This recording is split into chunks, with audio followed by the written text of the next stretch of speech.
keď toto robím, tak strácam jednu dôležitú vec a to je možnosť budovať si nejaký vzťah s tým darcom. To znamená, že ty daruješ mojej organizácie 20 €, ale keď mi to pošleš na účet, tak ja viem možno ako sa voláš, z názvu účtu, ale to je všetko. Nemám na teba kontaktné údaje, neviem sa ti poďakovať a neviem ťa prípadne motivovať, aby si mi darovala alebo daroval znova, alebo aby si mi daroval pravidelne. A keď sme vlastne ako keby riešili to, že prečo ako keby na Slovensku organizácie nevyužívajú to, čo už vtedy bolo funkčné a to je proste darovanie online, použitie karty alebo proste tých platobných tlačidiel, tak to bolo pre organizácie strašne komplikované. Nákladné, nevedeli ako do toho a tak ďalej. Tak my sme nakodili systém, ktorý sa volá Darujme.sk, ktorý vlastne umožňuje organizáciám robiť takéto veci, že si vytvorím darovaciu stránku, kde príde človek, vybere si sumu, ktorú chce darovať, môže si vybrať, či chce darovať jednorazovo alebo pravidelne, napíše meno, priezvisko, e-mail, vybere si platobnú metódu, ktorou chce zaplatiť a proste pošle peniaze tej organizácie. Niečo úplne klasické, ako poznáme teraz online shopov. Teraz je to akože vyzerá to, že nuda, ale pred tými 5 rokmi si to rozbiali, tak to bolo akože pre tie všetky neskoky, že wow, cool. A rozbilo sa to celkom slušne a teraz vlastne už prekračujeme sumu 1 000 000 €, ktoré tie organizácie si vlastne vďaka tomuto systému dokázali od tých ľudí získať, čo je akože celkom slušná suma. Tu sú nejaké príklady implementácie toho systému. To znamená, toto je stránka návratu, kde si ja sa môžem na tej stránke vyklikať, ako chcem podporovať, prídem na darovací formulár, tam si doplním kontaktné údaje a môžem zaplatiť. Funguje to cez Facebook samozrejme, Plamieno, kliknete na Donate, alebo teda daruj, proste sa na ich darovací stránku môžete podporiť. Využíva to viac ako 180 organizácií, niektoré sú také pasívnejšie, niektoré sú veľmi šikovnejšie, vám ukážem potom príklad toho Plamienka, kde to ako funguje celkom fajn. A to, že to akože funguje, že tie organizácie sa učia proste v tom online, proste tie prachy ako keby zbierať, ukazuje vlastne vývoj, čiste cez ten náš systém toho ako keby tých peniazí, ktoré získali, že minulý rok to bolo cez 300 000 a tento rok rátame, že to bude takmer 700 000 €. No a budúci rok akože ruku do ohňa dám si to, že to bude cez 1 000 000. Len v tom jednom roku. To je ďalší príklad implementácie, dajme tomu Červeného kríža. Hej, sa prídete na ich stránku, kliknete, podporte a môžete sa na ich stránku. Dobre, teraz o čom by som bol rád, keď sme sa potom rozprávali ďalej, keď to zabudnem, tak to je strašne kľúčové, tak vám pripomenete, je, že vlastne OK, je fajn mať tú infraštruktúru, je fajn mať nejaký nástroj, ktorý mi umožní tie platby príjmať, jednoducho ľahko, ale vlastne veľmi kľúčová otázka je, ako tých ľudí vlastne dostať sem, hej, ako proste ich dostať na tú stránku, motivovať, aby si klikli. Čiže o tom sa určite potom rozprávate a keď ja na to zabudnem, tak mi pripomenete. Dobre, najprv teda trošku akože ešte o sebe. Čiže toto som bol dlhé roky ja, tu blokujeme s jedným môjim tiež kamarátom spalovňu v Prahe, tuším, to bola. A to som mal asi 10 rokov menej.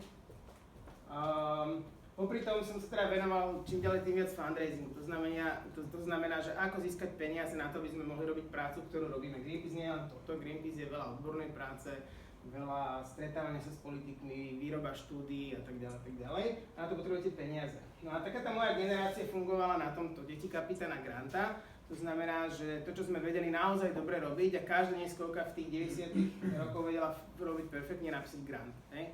To chceme spraviť, pošleme to niekomu a akože tie peniaze sa nejakým spôsobom dostanú. Čiže takáto nejaká forma fungovania. Hej? Nájdem si firmu, nadáciu, fond alebo VUC alebo čokoľvek, čo dáva granty a proste požiadam ich o prachy na svoj projekt alebo pre svoju organizáciu. No a o čom my teraz posledné roky hovoríme o takom trošku aký mindshifte, ktorý prebieha na Slovensku a to, že môže to fungovať aj takto. Hej? Že môžete nájsť aj človeka, ktoré môžete očariť svojou prácou a ktorý vám tie prachy dá. A môže to byť veľký darca. Hej? Čiže ako keby tú inštitúciu nahradí, ja neviem, Trnka, majiteľ lezetu, ktorý proste, keď ste dobrí, tak vám môže dať nejaké peniaze. Hej? Ale môže to fungovať aj takto. Že vlastne ten jeden veľký darca, alebo tá jedna inštitúcia dokáže byť nahradená proste akoby množstvom akoby malých darcov, ktorí vám síce nedajú proste 1000 €, ale dajú vám možno 50 €, dajú vám možno 30 €, 10 € alebo 100 €, ale keď to vyskladáte, tak je to vlastne taká istá váha ako ten darca. No je to jedna malá výhoda, že ten darca, keď sa naštve alebo ho zrazí auto, tak máte problém, ale títo ľudia proste, ako keby máte väčšiu šancu, že keď jeden z nich odpadne, tak ho proste nahradíte iný. No a tu sa dostávame ku crowdfundingu. To slovo je vlastne veľmi jednoznačné, je to financovanie ako keby od davu, hej. Definícia zo slávnej Wikileaks, čiže veľmi čo to je kľúčové, je to vlastne zháňanie peniaze, spravidla na nové projekty pomocou pomocou nejakých mikropríspevkov, keď nie sú to úplne mikropríspevky, lebo sú to desiatky eur, od veľkého množstva ľudí, toto je dôležité. A tento koncept crowdfundingu sa začal rozvíjať posledných možno 10 rokov, možno 5 rokov s nástupom vlastne webu 2.0 a takéhoto interaktívnejšieho webu, kde proste ako už sa tam dajú robiť veci, ako napríklad príjmať platby, to bolo ľahšie. A teraz ako ja som sa dostal k tomu crowdfundingu, som taký ten typický slniečkár, ktorý keď vidí, že niečo okolo neho nefunguje, tak sa do toho nejak začne vrtať. A ak poznáte Bratislavu, toto je Kamenné námestie a toto je strom, ktorý sa volá Paulovnia plstnatá, som si povedal, ne? A je to krásny strom, ktorý asi jeden týždeň do roka ako rozkvitne úplne ako šialené na tom námestí, ktoré akože v čistej proste asfaltka akože vyzerá úplne, že bizarne, tak trochu naklonený. No a my sme pred x rokmi ako keby sa pozeral na to námestie s takými mladými architektmi, teraz študentmi architektúry a hovorím si, kurník, čo bola to námestie, bola to kamenné, ale vlastne by to mohlo byť asfaltové a vlastne nie je námestie, lebo vlastne to vôbec nemá tú funkciu toho námestia. Človek sa tam neoddychne. Ako bizarné bolo, že keď si človek, jediné miesto, kde si človek mohol sadnúť, bol na vyvrátený obrubník okolo toho stromu. Hej? A tam si proste spapať bagetu a nič iné tam nebolo. Keď sme to riešili s mestom, že ako prečo, tak mi povedali, no lebo potom tam tí bezdomovci sedia a neviem, a však radšej ono tak akože tam nedáme lavičky, aby tam neboli bezdomovci. No my si povedali, že s tým ideme niečo robiť a robiť nejaký šialený experiment. Ako, nehambíme sa za to, ale proste bol to úlet. No my sme zobrali z Teska a sme si vypýtali europalety a zbuchali sme tam proste takú ako keby lavičku, hej. Ešte sme ho vyšmirglovali, aby nikto nestal triesku do zadku. A proste sme skúsili, že keď tam dáte niečo lepšie ako ten obrubník, že či tí ľudia ako keby sa na to chytia a budú tam proste ako keby sedieť, hej. Čiže toto sme my, ako boli tam aj dievčatá zapojené, len taký ešte stále staromodný, keď sme gender balance. A toto bolo taký event, bolo sa námestie pre ľudí, kde sme proste, kde boli koncerty, kde sme vlastne tú lavičku ako keby okrstili. A vlastne ten event bol o tom, že sme sa ako keby zapájali ľudí do toho, že čo si myslíte, ako by to námestie malo vyzerať. No a potom tá lavička tam zostala a sedeli tam babičky a rozprávali sa a zaľúbené páriky tam sedeli a cukrovali sa a aj nejaký bezďačik si tam posedel a proste oddychol si, ale proste fungovalo to normálne, ako to v meste má fungovať. No a jedného dňa, čo sa stalo, je, že aj keď to bolo dokonca s požehnaním mesta, ako to mesto to tolerovalo, ale jedného dňa prišli takí veľkí chlapi a zobrali, teda rozbili tú lavičku a odnesli ju preč. No a my sme si povedali, že to akože nie, že to my sa nedáme. A povedali sme si, že dobre, poďme tam spraviť na normálnu lavičku, to osvedčilo, funguje to a poďme tam spraviť niečo, čo proste bude ako keby fungovať tak, že sa za to ani nebudeme hanbiť a miesto sa to nám dohanbiť. A tak sme si povedali, že poďme s tými ako keby mladými dizajnermi niečo navrhnúť, ale potrebujeme na to prachy, hej? A ja ako neziskovkár proste akože nejaké prachy mám, ale určite nie proste 500 až 1000 eur. Tak sme si povedali, že skúsme spraviť stránku, kde proste vysvetlíme, o čo ide a poďme od ľudí pýtať peniaze a keď tie prachy získame, tak to spravíme. Čiže sme si proste vo WordPresse nabúchali takúto hlúposť a vlastne cieľom bolo vytvoriť proste nejakú lavičku, ktorá by fungovala. A keďže všetko je o príbehoch a ja som teraz porozprával jeden príbeh a toto je presne to kľúčové, čo vo fundraisingu funguje, keď sa obracate na ľudí, musíte povedať dobrý príbeh. Tak jedna veľmi dôležitá vec pri tom crowdfundingu sú videá a každá dobré crowdfundingová kampaň, kde pýtam o peniaze, v online Keby tam bol nejaký schodík, ktorý mohol voľne asi takéto vyššie. To bolo naše video. My sa snažili povedať, o čo ide. To má napríklad meter, tak my tam vieme dať ešte do ďalšieho pol metra ďalší schod. Tie chápadlá, ktoré sú viac od seba roztvorené, tak tie by vedeli slúžiť na sledovanie toho okolia a zmestiť sa tam viac ľudí.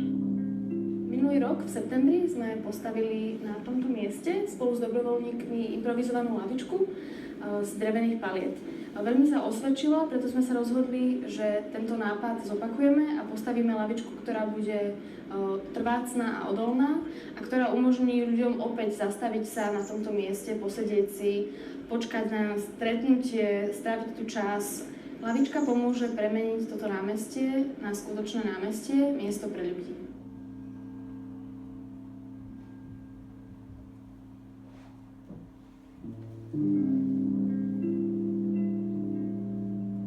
Ako ostrelný fundraiser si tam musel dať dieťa, lebo vieme, že deti a dobré zvieratko fungujú. A vlastne po tomto keby projektiku sa nám podarilo získať nejakých 700 eur a proste spravili sme s tými dizajnermi, doteraz tam tá lavička, mali sme asi trošku nejak vyšmirglovať a dať viacej do púcu, ale funguje a akože je úplne perfektná. A teda tu sme prišli na to, že aha, funguje to, že keď mám ako keby dobrý nápad a obrátim sa proste na väčšiu skupinu ľudí, tak proste ako tí ľudia tým sa zapáči a akože tie prachy dajú. My sme tam mali najväčší dar nejakých 50 eur, čiže o tom je ten crowdfunding, že veľa proste mikroplatieb. Ešte tých 50 eur bolo od môjho kamaráta z Čiech, ktorý poviem v živote, neviem, bol v Bratislave, ale proste akože žiaden nejaký veľký link okrem toho, ako keby, že pozná mňa. A s tým akým projektom nemal, a keď som sa pýtal, že počúvaj, že prečo si na to prispel, že vidíš, Bratislava je také bezútešné místo. Tak aj to je motivácia, ale čo určite najviac zafungovalo bola, že 100% drvivá väčšina tých darcov, tých podporovateľov boli proste ako keby z nášho ako keby sociálneho okolia, tých ľudí, ktorí ten projekt ako realizovali. A toto je ako keby ďalšia vec, ktorú by ste si mohli zapýtať, keď budete riešiť crowdfunding. Drvivá väčšina peňazí je od vášho nejakého okolia alebo od okolia toho týmu. A veľmi málo tých darcov je potom už takých akože úplne, že spomínam. Čiže nejaký taký link tam musí byť. No a to, že to funguje, akože my sme neobjavili teda my sme objavili teplú vodu, ktorá tu už bola dlho. Funguje to ako perfektne po celom svete x rokov. Toto je jeden môj strašne obľúbený projekt tuším v Rotterdame, kde sa partia, niečo ako u nás tá Cvernovka, takí tí dizajnéri z takého centra rozhodli, že potrebujú premostiť to centrum, teda tú budovu, kde sú, s výškom mesta, kde boli oddelení takou celkom akože busy road, boli tam električky, auta tam jazdili a oni nadizajnovali most a asi 3-4 roky riešili so samosprávou, že či to zafinancuje. Samospráva vždycky, že áno, zafinancujeme, však je to super nápad, že sa to nejako odkladali. A že ľudia sa naštvali a povedali tomu mestu, že viete čo, keď vyzbierame my tretinu, tak dajte vy 2/3 a postavíme to. A mesto povedalo, že dobre, takže rozbili crowdfundingovú kampaň, kde proste sa obrátili na ľudí, že prispiejte nám na stavbu toho mesta, vy rozprávali ten príbeh a proste keď dáte 25 eur, tak tam proste bude tu na niekde vaše meno. Keď dáte 125, tak vlastne na takom celom segmente, ako keby bude vaše meno, čiže keby si adoptujete časť toho mosta, to je takový meter toho mosta. A za nejakých pár týždňov sa im podarilo proste tie prachy získať. Bolo to nejak takmer 200 000 eur a vlastne ten most teraz stojí a vlastne prepája keby dve časti toho mesta. Čiže zase keby dôkaz, že proste že to funguje. Robili k tomu dobrú kampaň, komunita tam bola celkom silná, ktorá proste keby tie prachy vedela nejakým spôsobom vyskladať. No a späť na Slovensko.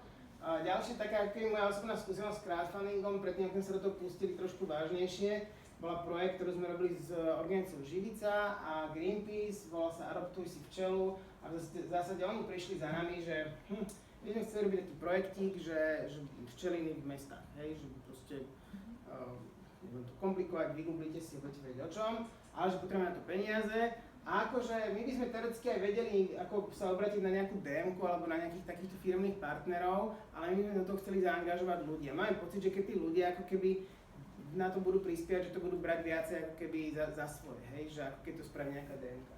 A že či by sme skúsili ten crowdfunding, tak sme proste vymysleli koncept s jednou takou dobrou reklamkou, Elite Solutions robia online, ktorý sa Adoptuj si včelu, kde si ako keby môžete symbolicky adoptovať larvičku, trúdika, trúdik úplne špičal najviac, úl a včelára a tak ďalej, podľa rôznych súm a proste dostali si taký symbolický certifikát, že proste, že ste ako keby podporili ten projekt. Ani sa podarilo získať nejakých 15 330 eur, čo ako dosť šúpa teda, to akože, že to som sám bol veľmi prekvapený. Ale fungovalo im to perfektne kvôli tomu, že Greenpeace Živica má veľmi veľkú ako sociálnu skupinu, hej, na Facebooku, keď si ich pozrete, tak Greenpeace má nejakých 30 000 ľudí, Živica, neviem koľko, čiže ako keby mali do komu komunikovať. Čo je ďalšia vec, ktorý keby ste si zapísali, nikto si nič nezapisuje, tak ako keby to je dôležité, že keď robíte nejaký projekt, tak musíte rozmýšľať na cieľovku, komu ten projekt predáte a musíte ho vedieť odhadnúť proste podľa tej cieľovky, aká je veľká. Hej. Čiže ak chcete 15 000 ľudí a viete, že ja neviem, že váš komunikačný reach je nejaký, ja neviem, 1000 ľudí, tak to je asi nerealistické. Ale keď je to proste 30 000, tak už to môžete dať. Dobre, a po týchto aktivých skúsenostiach sme si povedali, že kurník šopa, že my sa tu hráme s crowdfundingom, na Slovensku vlastne žiadna crowdfundingová stránka neexistuje. Hej, v Čechách bol Startovač, Hit a nejaké ďalšie stránky, ale na Slovensku ako keby nič. Tak a v rámci jedného projektu, kde nám dostali nejaké peniaze, my si povedali, že poďme sa s tým pohrať a poďme spraviť teda crowdfundingovú platformu. Ona sa volá Startlab. My sme nejakou nešťastnou náhodou proste skončili tým, že sme stále jediní a proste tým pádom najlepší. na Slovensku. A tým, že my sme neistovka, tak my sme to zadefinovali, že je to ako crowdfundingová platforma pre také ako nekomerčné, nezárobkové projekty s pridanou hodnotou nejakej všeobecnej prospešnosti. Ja keď ako vysvetľujem, že aké projekty áno a aké projekty nie, tak hovorím, že napríklad, ja neviem, že keby si chceli ísť na cestu okolo sveta, hej, a tu nás vyrealizovať peniaze, tak by sme ťa asi nepustili, by to taký, že sebe prospešný projekt, hej, ale keby si chcel ísť, že na cestu okolo sveta a natočiť dokument, hej, nejaký o tom cestovaní alebo o tom, ako sa cestuje len s batohom, tak už tam by sme váhali a celkom by som mal veľkú šancu, lebo už to podpora nejakého ako keby umenia alebo filmovej tvorby alebo niečo také, že už to je proste zaujímavé a už to môže aj niekoho obohatiť. Čiže tam máme také flexibilné kritériá, ale zhruba takto ich máme nastavené. No a čiže fungujeme zhruba rok, 112 000 eur cez to presvišťalo, 3100 ľudí proste to, tam ako podporili tie projekty a máme tam proste rôzne veci od nejakej knihy, divadlo deťom, toto je dokonca nadácia Zastavme korupciu, chce robiť nejaký projekt, toto je lesná škôlka, potrebuje nejaké zázemie pre tie decká, dokumentárny film, kniha o Dežovi listy Deža Ursinyho svojej frajerke proste v knižnej forme vydané a tak ďalej. Čiže sú tam akože rôzne projekty a celkom akoby fičí. Dobre. No a teraz otázka je, že prečo to akoby funguje, hej, že vlastne alebo aký ten slovenský trh, alebo ako proste ten crowdfunding na Slovensku mohol fungovať. Tak veľmi často proste ja ľuďom hovorím, že z našich skúseností proste ten slovenský trh dokáže vytlačiť ako keby projekt, ktorý má cieľovú sumu okolo nejakých 3 000 eur, alebo proste 5 000 eur, ešte sa ako keby dá. 10 litrov je už challenge, to už je akože fakt musíte na tom makať a fakt ako predpripravovať ten projekt dôkladne, všetko premyslieť. A také ako keby také realistické maximum podľa mňa, že 20, hej.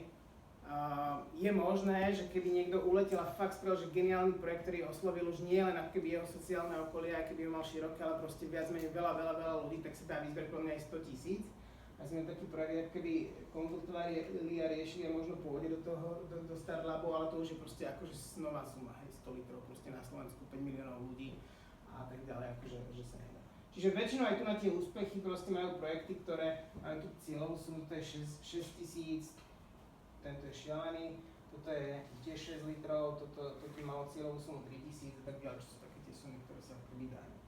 No a keby ten crowdfunding, čo treba urobiť, on to nefunguje tak, že ja sa niekde mám nejaký portál a zavesím si proste svoju story a spravím si pekné video a čakám, kým peniaze akoby prídu.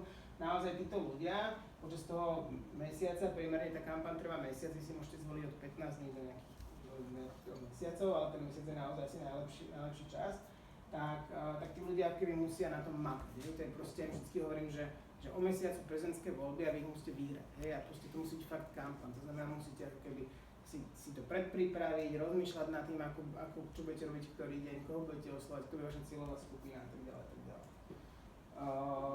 A potom ako keby máte šancu na úspech. A potom v diskusii sa k tomu môžeme brať. Dobre, a nejaké zaujímavé crowdfundingové kampane, nejaké inšpiratívne.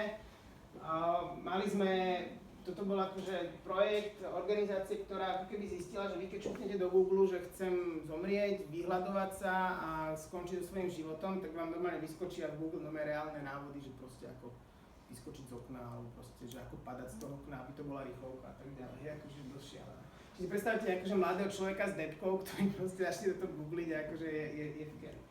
A čiže oni vymysleli projekt v spolupráci aj keby s takými Google Grants pre neiskovky, kde vlastne zabezpečili nielen to, že v prvých tých miestach budú vždycky rady ako keby také ako keby šité pre tých mladých, že proste neblbní, ale teda akože aj tie videá a tak ďalej, že budú nejakým spôsobom inšpiratívne pre toho človeka, aby sa trošku dal dokopy a prípadne vyhľadal pomoc. Čiže to bol celkom zaujímavý projekt, dali získali cez 5 000. Mali sme projekt mobilnej záhrady, taká hipsterčina klasická, už teraz bratislavská, čiže tí akože nemali problém uspieť. To je môj veľmi obľúbený projekt, predstavte si, detská chalana baba končili základnú školu a prišli s tým, že tá chémia, anorganická chémia sa akože učí dosť šialene a tí naši spolužiaci tomu ako nerozumejú a my ju strašne máme radi a furt sa nás niekto pýta nejaké veci, že poďme vymyslieť nejakú kreatívnu cestu, ako proste sa učiť tú anorganickú chémiu. Tak oni vymysleli niečo ako Monopoly, poznáte Monopoly určite, kde proste ako keby stolová hra, ktorá vás učí anorganickú chémiu. Ja tomu akože fakt nerozumiem, ale že je to strašne obľúbená vec a majú to už akreditované ako učebnú pomôcku a vlastne rozbili sa vďaka Starla, lebo to asi vyzbierali nejaké počiatočné prachy, mohli vyrobiť nejaké ako prvé kusy tej hry a popredávať. No a keďže už spíte, tak vám pustíme si ďalšie video. No a teraz akože čo vám chcem povedať je, že vlastne vždycky v týchto príbehoch oni boli úspešní kvôli tomu, že mali fakt dobre spravené video. Ja vám ukážem, že video, ktoré je úplne dovidenia. Dobre. A toto je akože ťažko profesionálne. Ahojte, volám sa Edo. Vždycky som chcel vedieť, ako idú na svet bábätká. Toľko som sa mami na to vypytoval, až sa rozhodla, že o tom napíše knižku. Potom sme našli Peťu, ktorá to nakreslila a teraz potrebujeme peniažky, aby sme ju mohli vytlačiť a mohli si ju prečítať aj vaše deti.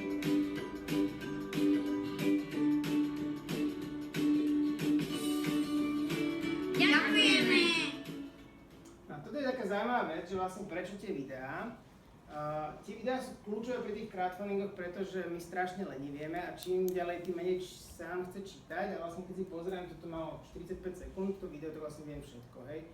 Viem príbeh, prečo to tá dievčina, tá Jana píše tú knihu, dokonca mielo mi to zase povie dieťa, deti fakt fungujú v tom fundraisingu a proste aj vlastne viem, že prečo potrebujete peniaze. Hej. Ona mala sen a chce ho proste zrealizovať a vy jej vlastne môžete pomôcť a v rámci toho projektu získate vlastne odmenú knihu. Takže akože veľmi super správa video. A tým, že vlastne tá kniha je veľmi pekne grafická, mali prístup teda k tej grafičke, ktorá mi to ilustrovala, tak si spravili takéto akože superné video. Čiže keď budete niekedy riešiť crowdfunding, nemusí to byť takéto, môžete si preklikať iné videá, môže to byť oveľa jednoduchšie. Ako keby najväčšia nuda sú tie, že talking heads, že ja si sadnem, zoberiem si mobil a budem teraz 5 minút rozprávať o tom, aký ten projekt dôležitý. Toto je ako keby ľudí nudí, ale stále je to lepšie ako žiadne video, lebo napríklad aspoň cez to vidím, že kto je za tým projektom, hej, že proste, že sa ten človek neskrýva, hej, a môžem si urobiť o ňom nejaký názor a keď teda tá hovoriaca hlava to ešte povie inšpiratívne, tak aspoň mám proste pocit, že aha, naozaj mu na tom záleží a to môže byť nejaká motivácia pre toho darcu. Dobre, ďalšie projekty, mám tam úplne takéto malinké projekty, komunita z... no, to je jedno. Za Bratislavou, Kaštiel je tam.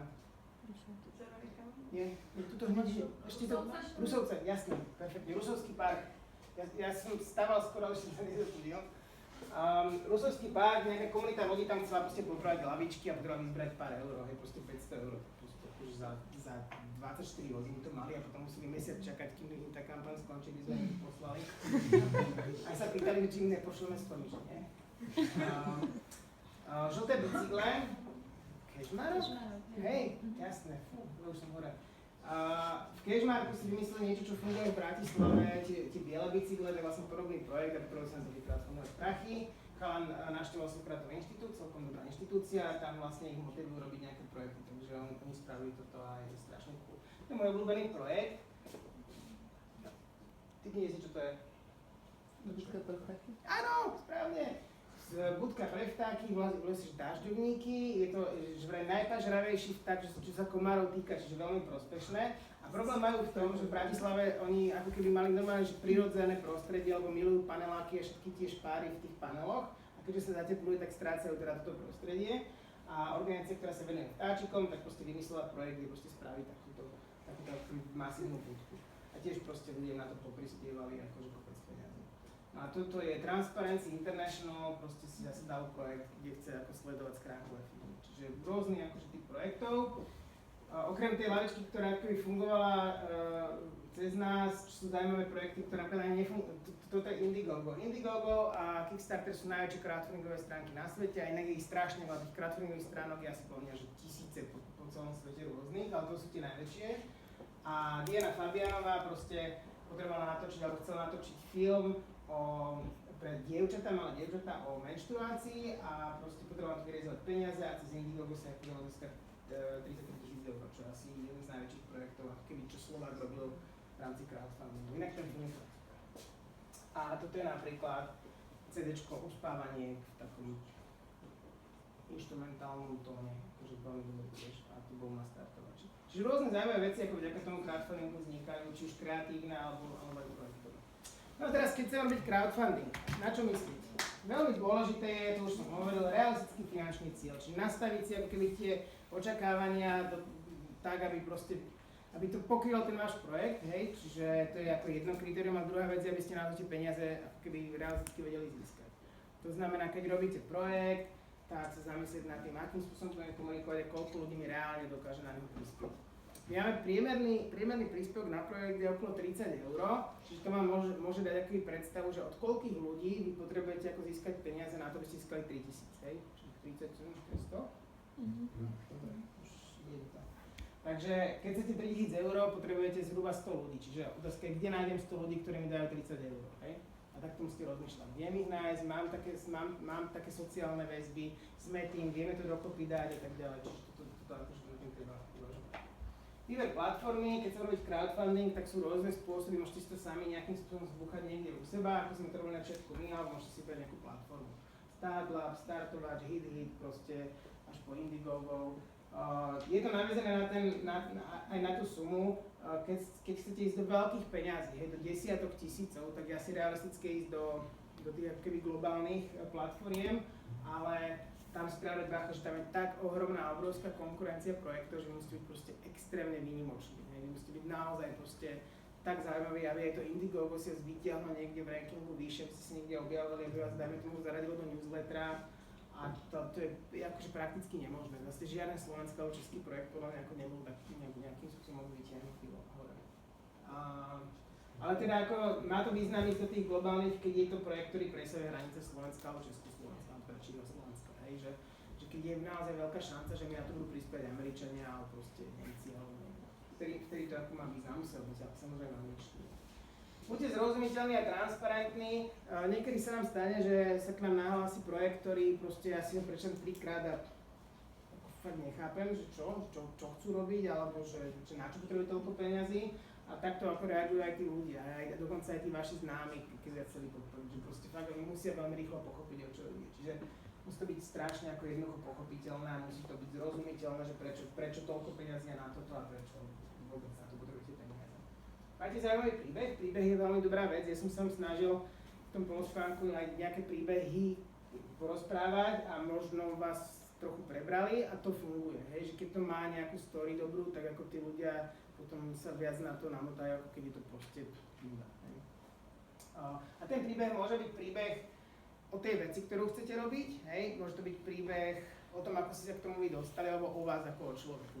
Je to úplne v pohode. Vy ste autor projektu, keď porozprávate svoj príbeh a na to najväčšie ten projekt, tak je to stále zaujímavejšie, ako keď proste ten príbeh tam udržia.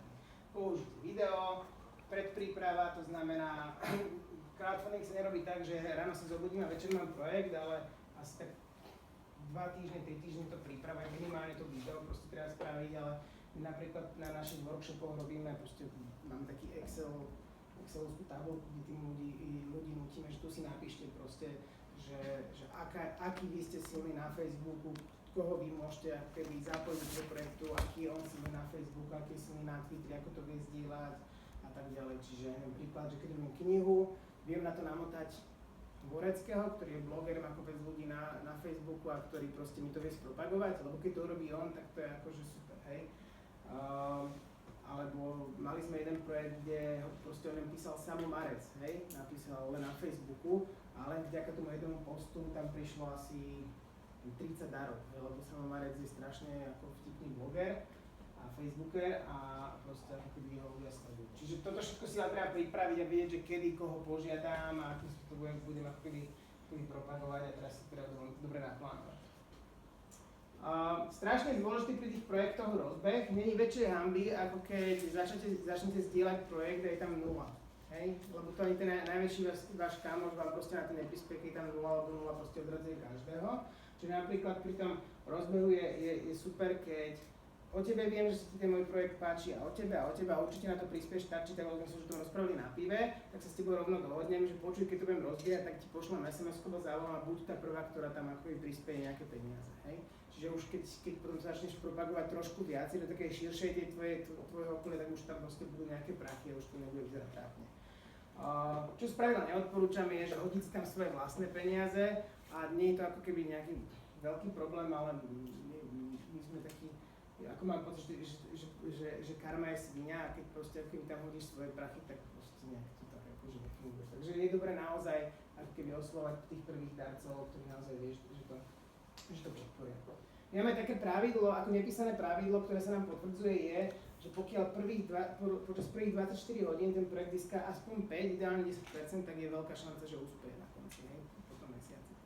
Ale zasa, akože to musí byť ako poctivo získaných 5 alebo 10%, ale to nie je tú karmu neodobereš.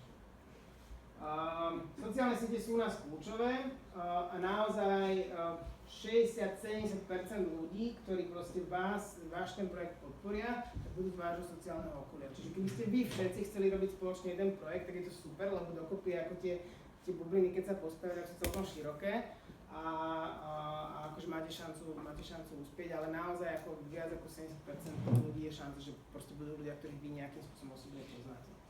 Alebo proste možno nejaký druhý stupeň separácie, že váš veľmi dobrý kamarát proste keby ešte inému povie.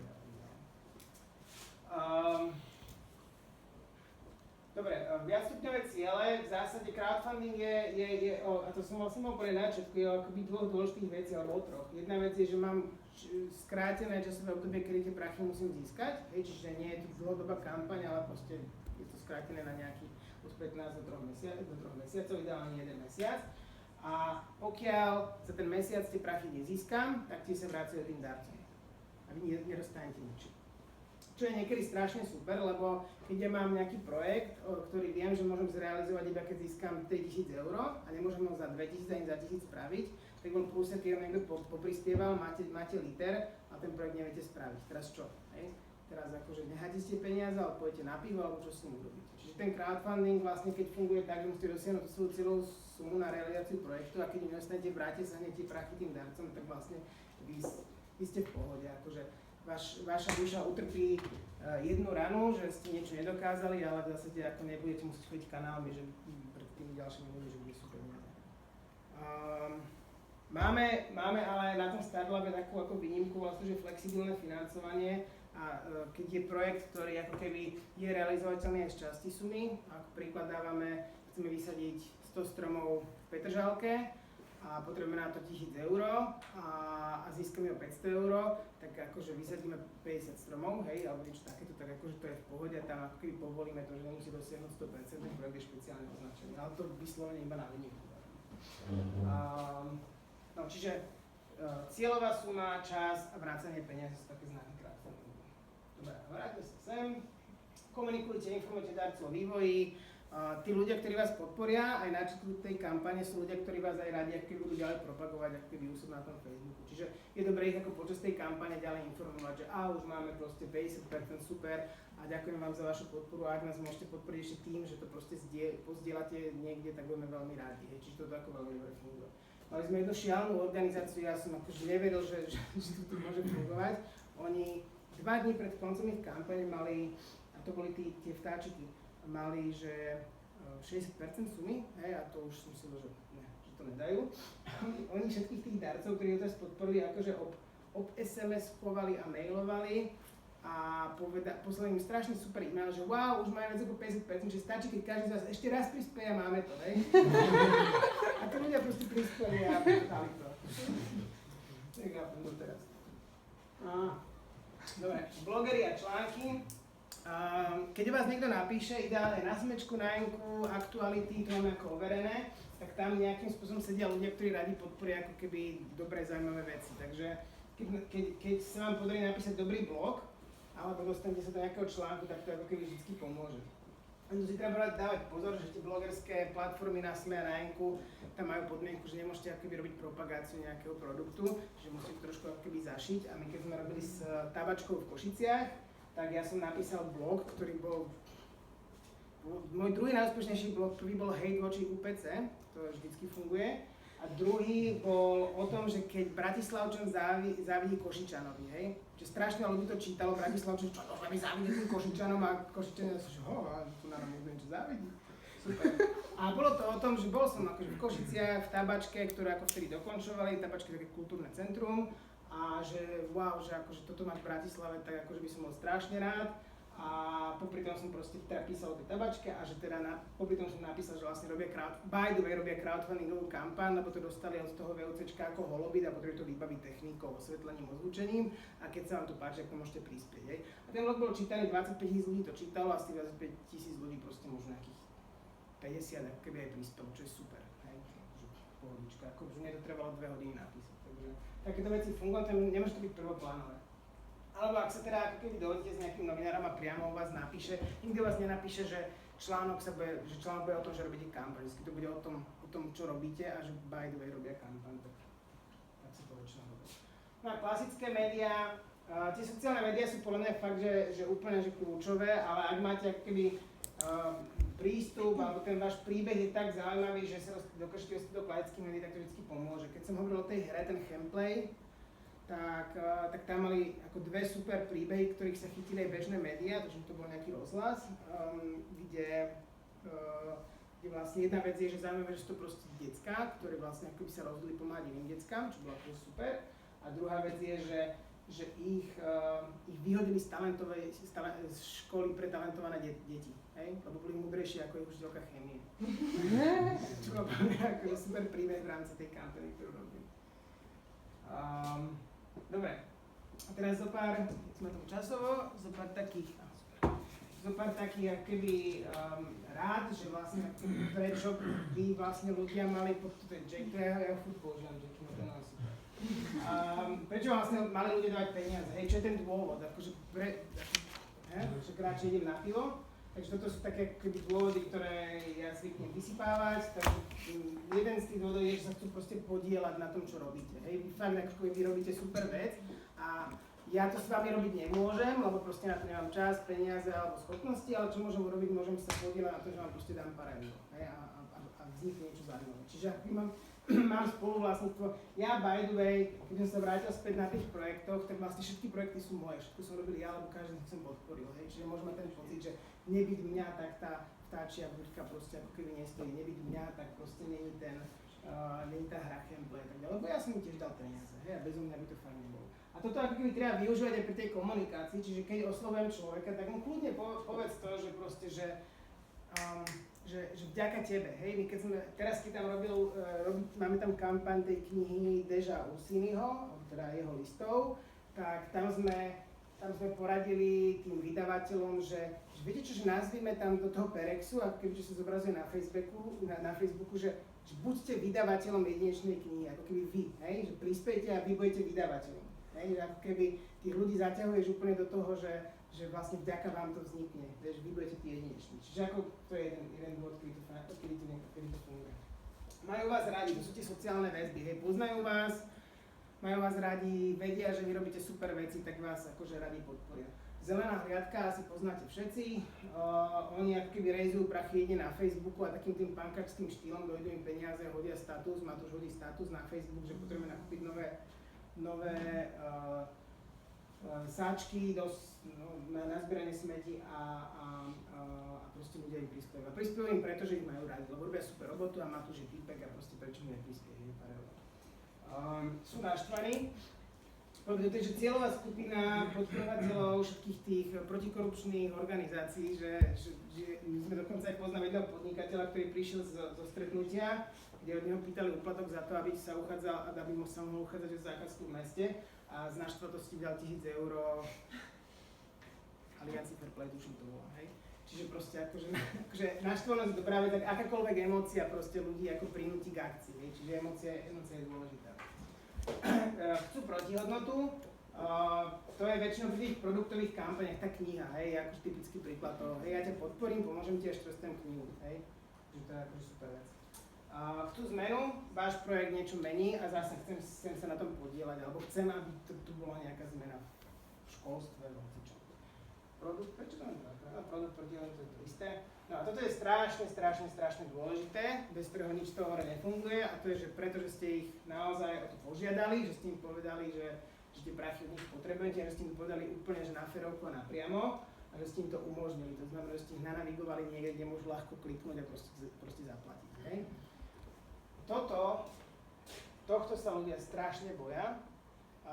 Ja keď som robil na Zaježovej, teda v Sokratovom inštitúte, takúto prvú prednášku, tak mám malú dceru, 3,5 ročnú a ona strašne chcela ísť so mnou. Hej, táti, ja chcem s tebou ako keby rozprávať, alebo učiť. A tak ja som mu zobral a hneď prvá vec, čo ma napadla, je, že som postavil to na stoličku, že to je najlepší fundraiser na svete, pretože ona čo si povie, to v zásade dostane. Hej, akože, a povie to úplne rovno proste, že nie, že proste... Vieš, ja by som mal akože chuť a keby si bol taký dobrý a možno, že by som si dala zmrzlinku, no preto napovie, ja chcem zmrzlinku, hej? A ty mi ju kúp, hej? A proste nie je úplne, že to istá, takáto komunikácia ako by mala byť aj v tom fundraisingu. Vy jasne musíte povedať tým ľuďom, čo od nich chcete, hej? Jasne im povedať, že chceme od vás prachy, aby to, hej? Ani nehrať sa na to a proste niektoré aj organizácie neiskovky proste ako máme okolo horúcej kaše proste použijú strašne veľa slov, že podpora, hej, že potrebujeme vašu podporu. No jasné, máte moju podporu, ja vás podporujem. Hej, dám vám like, aj srdiečko vám dám na tom Facebooku, ale keď mi to jasne povie, ja potrebujem dať prachy, aby som to mohol urobiť, že aha, no dobre. Čiže toto ako keby nenechajte tých ľudí sa ako keby vyhnúť tomu. A teraz, aké je darcovstvo? Darcovstvo je emocionálne. Čo? Povedzte, ja sa s tým rozumiem. Že je hipsterské, že to je pravda. Je, učím to teraz. Je to fakt o emóciách a zasa keď si poviete že tie ako profesionálne veľké organizácie od UNICEFov po neviem čo, tak proste oni ako keby tie emócie zdravo používajú, hej, proste lebo emócie nútia ľudí ako keby robiť akcie, hej, čiže ako keby, či je to pozitívna, ideálne pozitívna alebo negatívna emócia, tie sa ako keby tie treba využiť. Ale emócia je to, že naozaj vidím to video a vy ste akože strašne zlatí mladí ľudia a proste ako po mne to niečo vyvolá, tiež ako príjemné a ľudia to môže byť emócia podporím vás, hej. Ale je osobné, hej, tie osobné vzťahy pri darcovstve naozaj fungujú a napríklad ja často darcovstvom vyjadrujem ako keby svoj osobný názor k životu, k fungovaniu sveta, tým, že podporujem špecifické veci, to je akože aj ako keby súčasťou mojej osobnosti. Robí ľudí šťastnými, je strašne kopa, zagooglujte si prieskumov, štúdií, ktoré proste že